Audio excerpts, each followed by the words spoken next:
जब हरिद्वार के इन घाटों पर, वृंदावन की गलियों में, बनारस के उन रास्तों में हाथ में भगवान नाम की माला लेकर, गले में तुलसी रुद्राक्ष धारण करके अनेक महापुरुष जब निकलते हैं उन गलियों में, उस धरती पर, उनके चरण का स्पर्श पाकर के ये पृथ्वी भी नाचने लगती है। इस पृथ्वी का रोम रोम खिल उठता है जब उस पृथ्वी के ऊपर किसी साधु का, किसी महापुरुष की चरण की छाप पड़ती है। इसलिए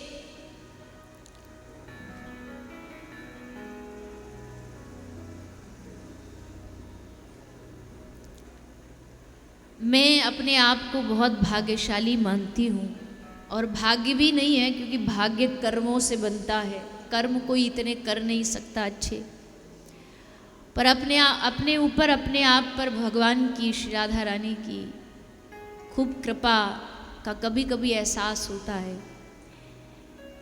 क्योंकि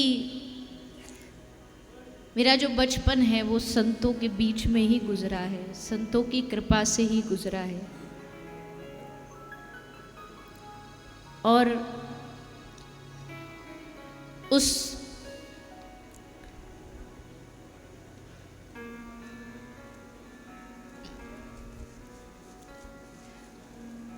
परिवार को भी मेरा कोटि कोटि प्रणाम। मेरे माता पिता जिन्होंने संतों की महिमा को समझाया। जैसे बच्चे को बचपन में कोई मुगली घुट्टी पिला देता है ना, वो सारे जीवन उसके काम आती है।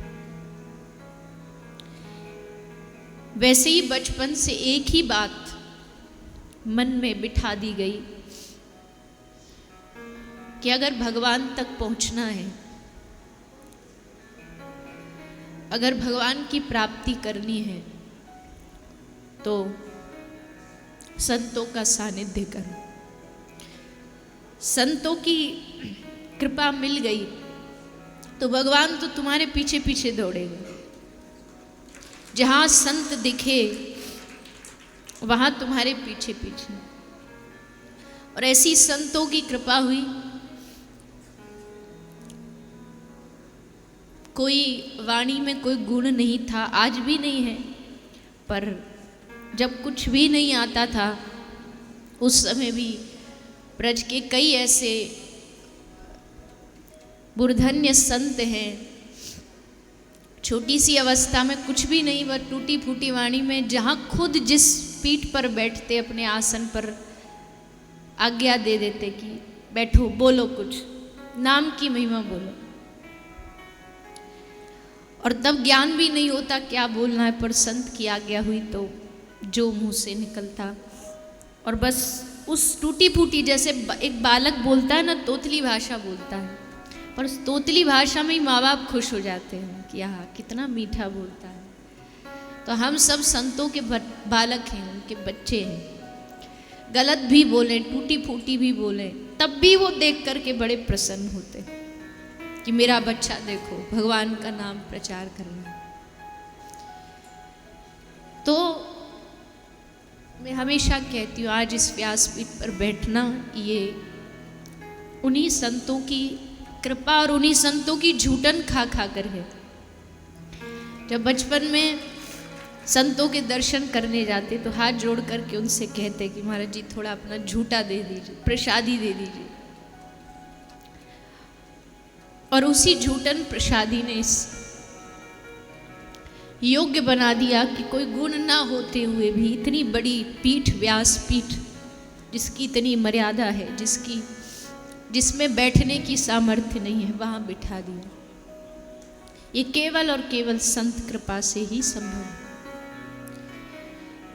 तो जितने आप सब यहाँ उपस्थित हैं, हम सब भाग्यशाली हैं कि हमें संतों का सानिध्य 7 दिन से मिल ही रहा है।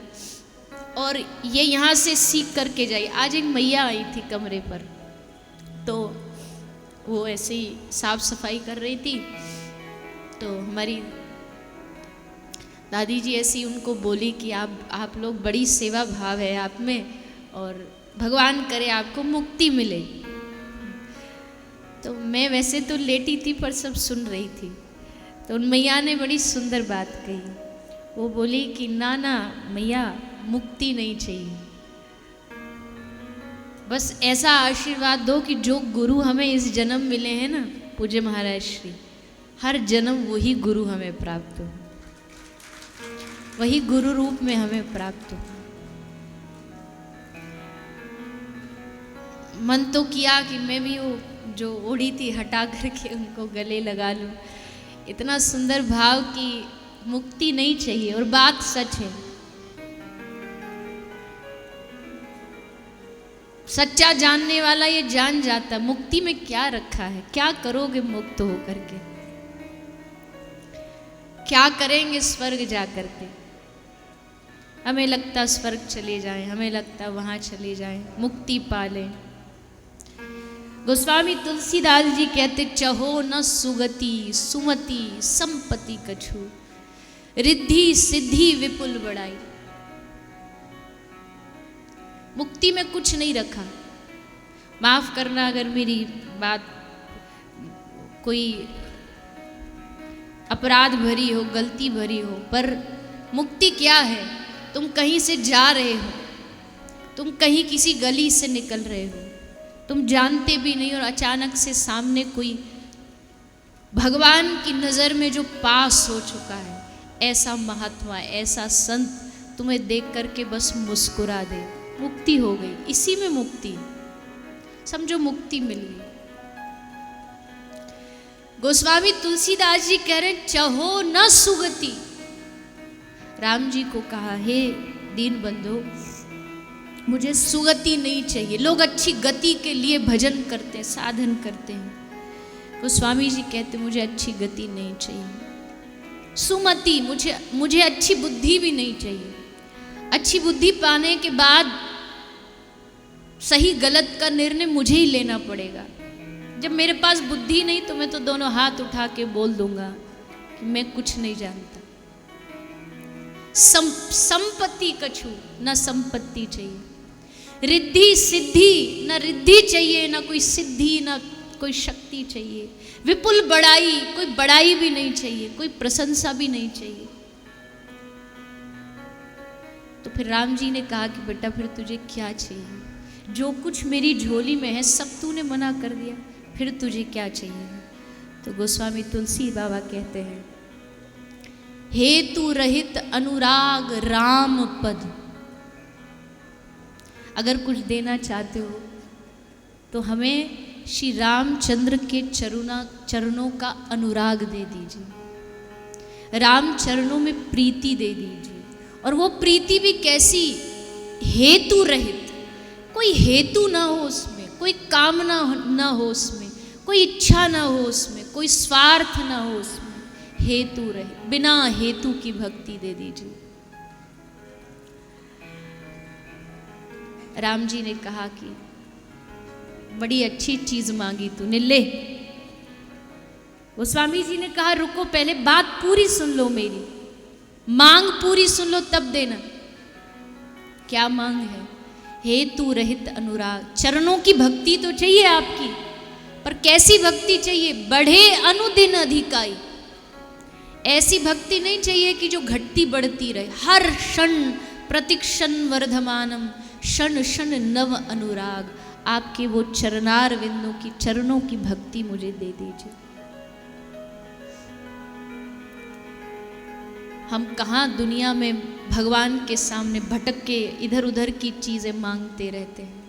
कभी भगवान से ये मांग के देखिए कि प्रभु आपके चरणार विंद मेरे हृदय में बस जाए, इसके अलावा कोई दूसरी वस्तु मुझे सुहाई नहीं। अभी संसार की सब चीज़ें हमें अच्छी लगती हैं, खाना अच्छा लगता है, अच्छा पहनना अच्छा लगता है, अच्छा घूमना अच्छा लगता है, किसी से बात करना अच्छा लगता है। एक दिन ऐसा आए जब सारी चीज़ नष्ट हो जाए और केवल आपको याद करना, केवल आपकी याद में डूबे रहना, आपको स्मरण करना, आपके चरणारविंदों का, आपके चरणों का दर्शन करना, बस यही जीवन बन जाए।